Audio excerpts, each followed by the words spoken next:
Ini kejadian tahun 2014. Dia kanvas ke daerah Ujung Rusi. Kalau wayat duhur kan istirahat. Ya. Dia cari masjid. Mereka ya rombongan melihat sosok laki-laki di pintu masjid.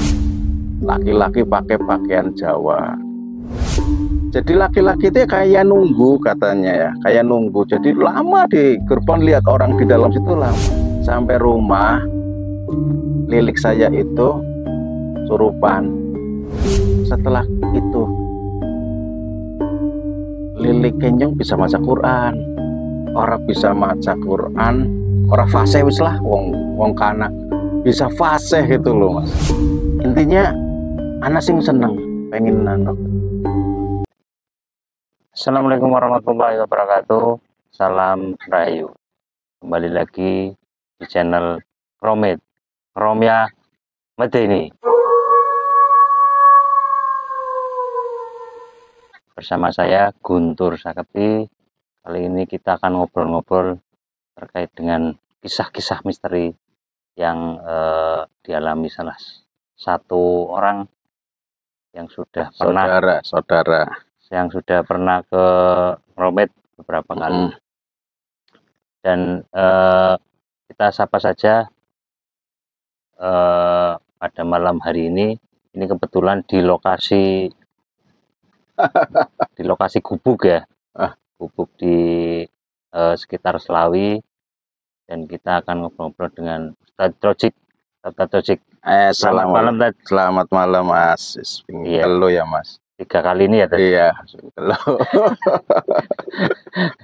Kita akan ngobrol-ngobrol lebih dalam terkait dengan kisah yang pernah dialami atau mungkin saudara yang pernah mengalami hal-hal gaib di sekitar kita.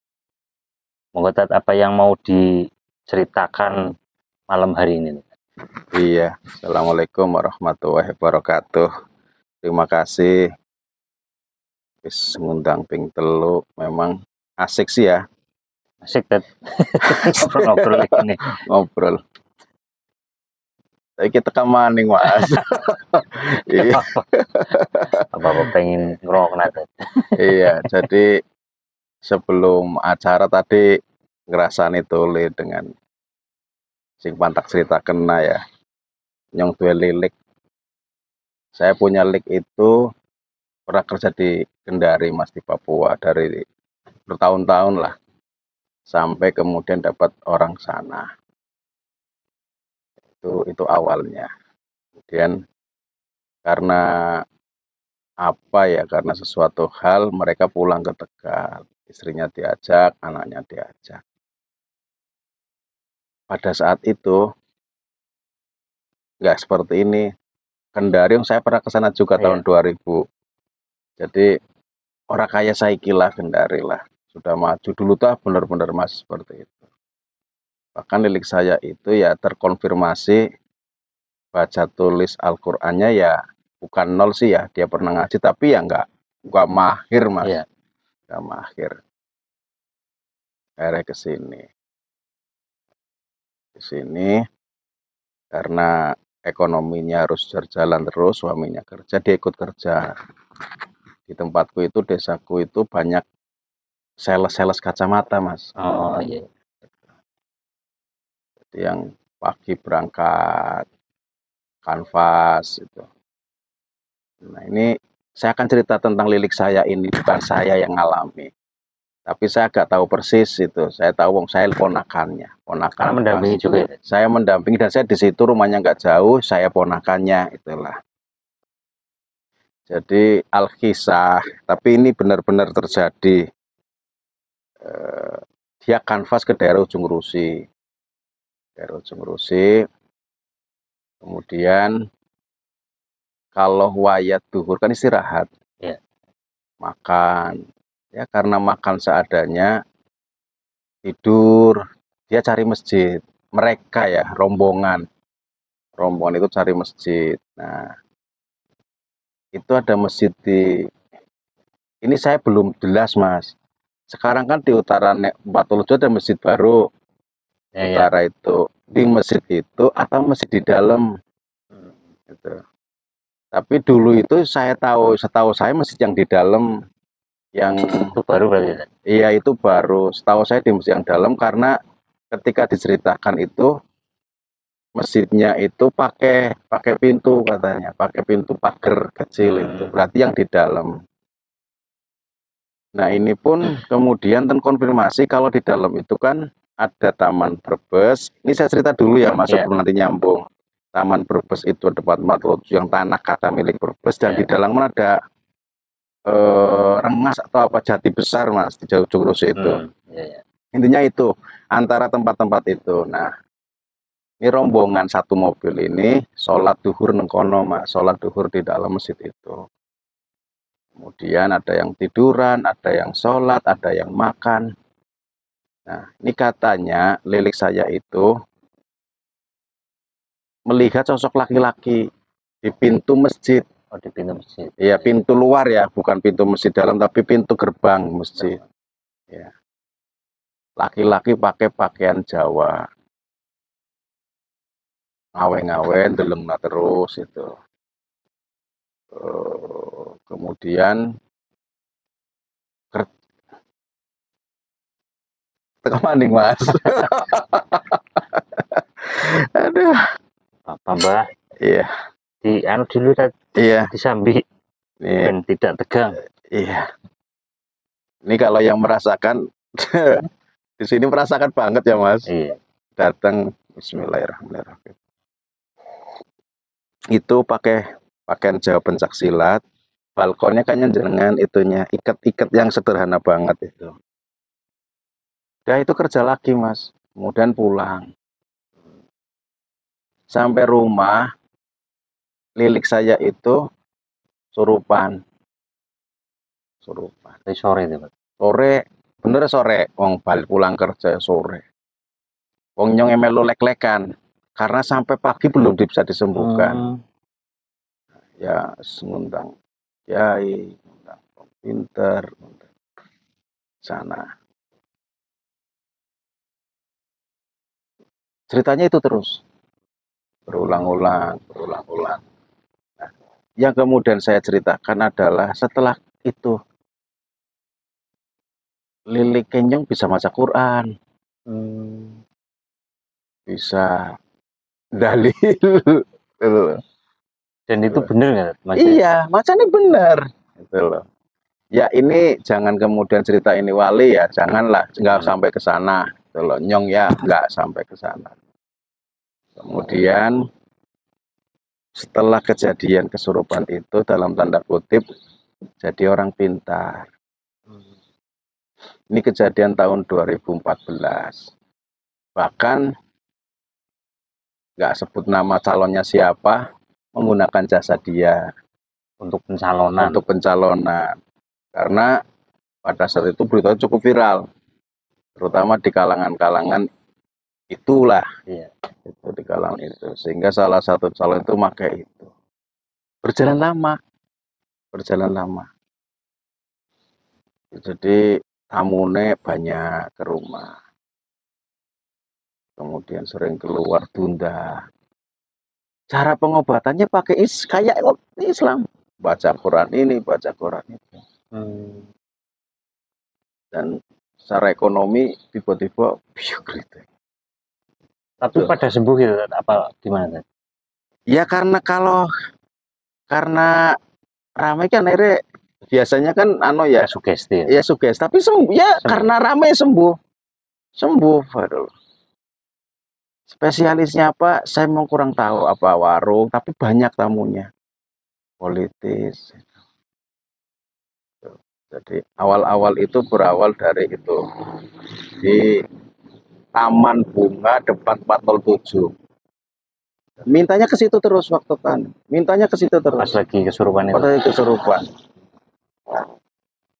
Nah itu sosok yang pakai pakaian Jawa itu kira-kira umur berapa? 50-an.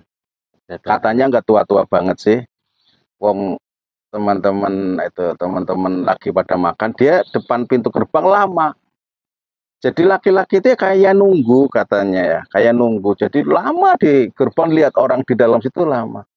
Tapi memang kalau secara pakaian beda dari yang lain. Beda yang lain. Pakai Jawa, pakai kayak Jawa. pencak silat, tapi itu yang atas itu buka. Katanya pakai pak Jawa zaman kuno lah. Atasnya iketan itu, Dok. Nah, itu teman-teman lainnya tahu nggak tuh? Teman-teman lainnya nggak ada yang cerita, Mas. Saya kurang tahu. Tapi katanya Likrida itu ya, anak kayak siapa gitu loh. Gitu loh. Berarti ya tahu itu loh. Berarti tahu. Cuman pada saat itu Likrida dilanjutkan kerja muter. Seperti Ya, biasa iya. lah. Milik saya. Ini tadi saya WA, saya inbox izin karena sekarang di Sulawesi ya, udah kembali ke Sulawesi. Tuh. Minta cerita ini karena kadang sesuatu hal yang tidak kita percaya ada depan kita ya. Iya. Orang bisa maca Quran, orang fasih wis lah, wong kana bisa fasih gitu loh, Mas. Bisa fasih. Nah, itu saat kesurupan itu, itu apa? Setelah itu, setelah pas saat kesurupan itu, yang diminta apa? Yang diminta, dia minta ke situ, balik ke situ. Oh, balik ke situ. Terus dijemput pakai kencana, apa kereta kencana, nyontak mana.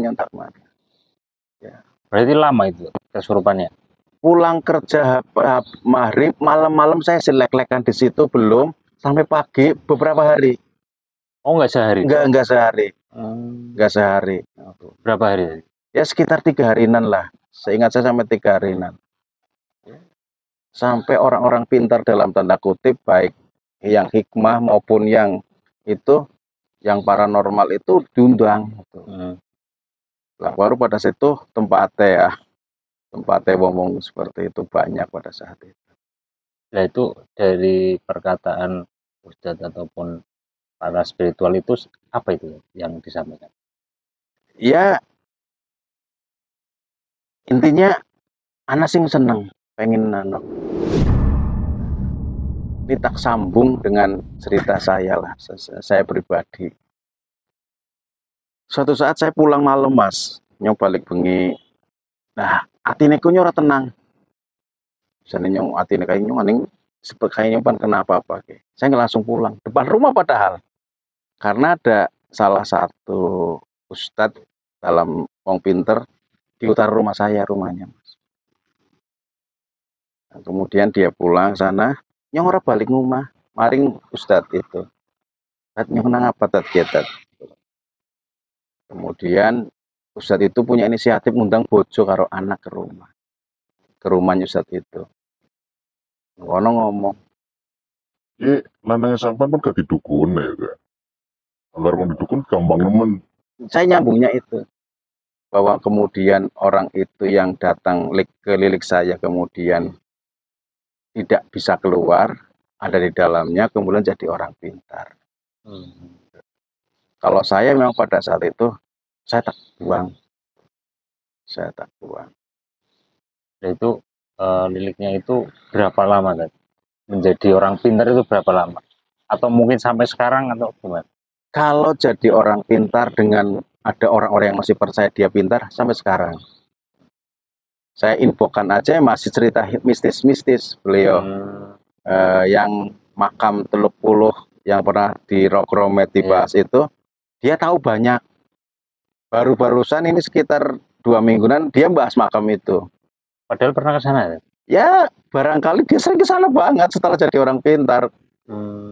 Kalau orang pintar kan biasanya datangi semua ya, ya. Kalau Teluk Puluh sampai sekarang juga masih jadi rujukan orang itu, seperti meminta atau sebenarnya Teluk Puluh itu enggak sebenarnya. Cuman Likrida itu cerita seperti itu karena ada viral kemarin itu di Facebook. Ada yang ngupload Teluk Puluh, kemudian disangkut pautkan dengan isu-isu kekinian Balawi. Nah, karena saya komen, itu lilik saya yang di Sulawesi komen, itu loh. Membantah atau? Ya bahwa di situ ada namanya Wali Agung gitu, sesuai dengan yang ada di Facebook. Jadi Facebook itu katanya Wali Agung itu yang beri nama Habib Lutfi. Nah, tapi kata lik saya yang dari dulu namanya Wali Agung gitu. Wali Agung. Gitu. Tapi setiap apa tuh di Teluk itu rame? Sekarang kan udah bagus banget, Mas. Udah bagus banget tuh, kuburannya wis apik, wis representatif untuk jago ana musolane. Tiap kliwon ya akeh wong lah, tiap kliwon. Jadi wisata juga itu dikelola desa. Enggak, belum sampai sana. Jadi nanti dibahas kalau masalah desa baja karena ini jero ya. Saya nggak mau bahas kenapa kemudian Teluk Puluh rame, kemudian dibangun itu. Jadi, tapi saya kembali lagi, lilik saya itu menjadi orang pintar. Kemudian punya banyak gaman gitu. Dari mana itu? Nah, gue itu loh. Berarti dia memang setelah jadi orang pintar itu memang ke makam-makam Mungkin atau iya. mungkin datang sendiri ya? Mungkin datang sendiri mungkin. Yang saya pernah dikasih lihat itu kayak apa ya? Ya, kayak bongkahan batu, Mas, kristal. Oke, karo ponakan ya, ki pantak di tandur neng Calon Bupati A itu loh, yang saya sebut tadi itu loh. Tapi dari mana batu itu juga? Saya nggak tahu, yang anu ya, orang patia konsen karo yang hanya satu tok sing bisa ngaji, awit orang bisa ngaji sih ya. Ya itu, jadi ekonominya langsung, Mas, ekonomi langsung tamunya dari mana-mana. Maksudnya menyebar begitu saja apa memang? Ya, dari mulut ke mulut. Dari mulut ke mulut. Dan banyak yang berhasil itu. Banyak yang berhasil. Saya lupa, Mas. Kalau saya nggak lupa, namanya juga berubah waktu itu. Namanya lilik saya. Jadi terkenal di kalangan orang itu bukan nama yang itu. Yang aslinya ya. Tapi saya lupa namanya, udah 2014 ya. 2014 kemudian dilalah dengan lilik saya kan nggak jodoh, nggak lama. Ya, sekitar tahun 2019 itu kan cerai. Sehingga balik ke Kendari lagi, ke Sulawesi. Tapi sepertinya masih, karena masih sering cerita-cerita mistis itu loh. Nah, sosok yang awal itu,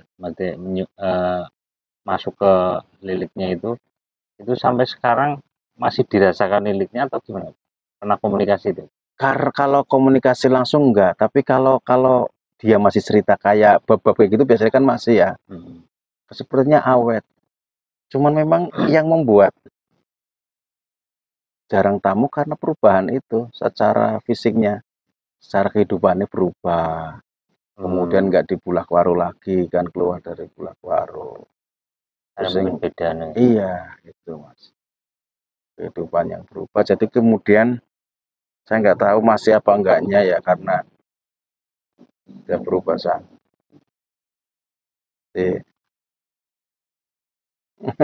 Teka, bismillah. Ya Allah, ya Allah, gitu. Jadi, tapi memang saya kan pernah di Kendari, masih rumahnya ini. Iya. Ninta asli nyata. Jadi saya nggak ngerti adatnya orang, saya nggak tahu ngerti adatnya orang Kendari suku Tolaki, keluarganya itu. Mau margu saya sing sweet gitu, Mas. Itu langsung mamanya Lilik ya. Itu langsung nyuruh anak-anaknya tutup jendela semua. Kenapa? Iya, tutup jendela itu. Hop aja sing tutup selesai itu. Tutup mie. Itu pintu semua tutup. Langsung anak-anak masukkan kamar, termasuk saya, kamar 1. Masuk kamu. Enggak selang berapa lama ada keliling rumah itu nyakar jendela. Oh, apa itu? Nggak boleh singshot malam. Nggak boleh singshot malam. Iya, artinya saya sambungkan, memang lilik saya punya apa ya, leluhur ya. Iya, punya leluhur yang memang seperti itu di sana. Leluhur dia dihargai di sana, leluhur itu. Jadi ini nyata, begitu kerasa gitu. Jadi itu nggak tahu apa gitu bentuknya. Nggak tahu, langsung itu ya, jangan singshot lagi. gitu loh. Kalau maghrib nggak boleh siul-siul. Tapi itu bukan mitos ya, Teh? Karena kejadian ya. Itu kejadian. Wawombalata, Kendari di Desa Wawombalata. Nah, jadi dari Kendari sekitar waktu itu pakai angkutan ya setengah jam lah. Tapi di situ memang hal-hal mistis itu kental di Kendari itu. Hal mistis kental banget. Kayak di sini lah, terutama itu ya. Jadi depan rumah itu ada pohon asem gede. Ya, asem gede. Itu sering banget gitu, ada leluhurnya. Itu leluhurnya Liliksa itu di situ. Jadi tempat apa ya namanya? Jadi tempat ya masih terawasi oleh leluhurnya lah, masih. Jadi lilik saya bisa seperti itu, saya sambung-sambungkan memang di Kendarinya seperti itu. Ini kan yang bisa keluarga bapaknya. Bapaknya kan meninggal lama. Ibunya itu membesarkan anak-anak kecil-kecil itu, anak-anak yatim. Memang Sulawesi medeni seperti itu. Ya sepi banget dulu, Mas. Rumah paling dekat saya ya 100 meter waktu itu. Jadi malam dapat ada listrik ya. Bisa itu nyata krek dan muter jendela. Muter rumah ya. Rumah tuh rumah. Nah kalau nggak ditutup masuk apa? Wow, alam. Karena mama ya, tantenya langsung tutup. Dan anaknya udah tahu semua. Jadi refleks anaknya juga tahu semua, plus langsung masuk kamar semua. Kenapa kah? Kenapa kah? Tunggu. Nggak lama langsung. Ya kayak harimau lah, kayak harimau. Ya, jenengan itu sing seperti itu. Itu maksudnya iseng atau ya, memang iseng? Dulu kan ada itu Pak, tahun 2000 nyanyi itu sih film Kuci Otahe. Saya lagu itu, tapi maghrib itu loh. Kalau nggak maghrib nggak masalah katanya. Masalah. Iya. Malam pun nggak masalah. Malam nggak masalah. Jadi lagi viralnya film Kuci Otahe. Saya sing shot Kuci Otahe. Langsung ditutup, masuk ditutupi semua jendela. Jadi nyambungnya lilik saya itu memang keluarga di sana, leluhur yang kuat secara ya. Itu secara akhirnya dipadukan di sini. Iya, ya. Dipadukan di sini. Jadi kemudian sinkron nyambung itu. Kalau yang di ujung Rusita itu yang tanah pertigaan milik Brebes itu kan dulu ceritanya tempat kudanya siapa gitu ya. Apakah mungkin itu yang dimaksud atau gimana? Mungkin itu karena katanya dijemput pakai numpak. Yang tadinya enggak, itu belum bisa ngomong Jawa, Pak. Ke Tegal itu pada saat kejadian ngomong Tegalnya belum patiap lancar karena baru bisa ngomong apa lemah Tegal. Jadi bisa ngomong Tegal, bisa itu. Surupan. Kalau mungkin di Inggris bisa Inggris. Ya, yang iya tuh. Saya komunikasi sekarang lagi, walaupun udah bisa ya, saya ponakan ya. Saya masih komunikasi. Tadi tabel nggak diangkat. Oke. Menarik sekali nih cerita-cerita dari Project ini. Berapa kali udah mampir ke Ngromet. Ya. Terima kasih atas partisipasinya. Iya, betul. Semoga nanti kalau ada cerita-cerita menarik lagi bisa. Siap. Mangan Mas. Iya. Manajer dari Endos. Kok ngerti ini wardrobe. Yuk. Demikian sedulur Ngromet dimanapun Anda berada, kisah dari Project terkait dengan kisah nyata dari linknya. Terima kasih.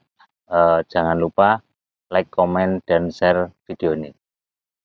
Terima kasih. Assalamualaikum warahmatullahi wabarakatuh. Waalaikumsalam warahmatullahi wabarakatuh. Rahayu.